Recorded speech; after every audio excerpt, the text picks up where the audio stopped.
ঢাকা বিশ্ববিদ্যালয়ের শোক দিবসে স্মৃতিসৌধে শ্রদ্ধা জানিয়েছেন শিক্ষক শিক্ষার্থীরা।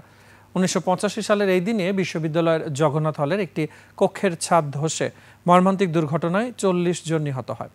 বিশ্ববিদ্যালয়ের উপাচার্য অধ্যাপক ডক্টর নিয়াজ আহমদ খানের নেতৃত্বে অপরাজেয় বাংলার পাদদেশ থেকে শোক র্যালি বের হয়ে জগন্নাথ হল স্মৃতিসৌধে যায়।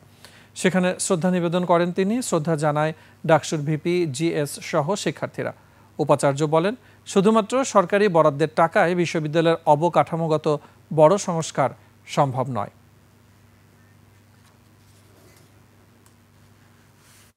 যে সময় জাতি, ধর্ম, বর্ণ নির্বিশেষে সারা দেশকে এই ঘটনা একত্রিত করতে পেরেছিল, ঐক্যবদ্ধ করতে পেরেছিল।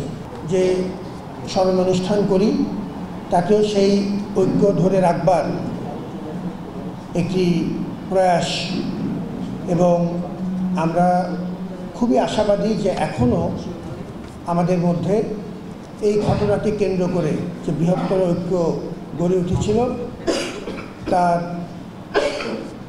নির্যাস এবং তার ধারাবাহিকতা দুটোই আমরা এখনও আমাদের মধ্যে দেখতে পাচ্ছি।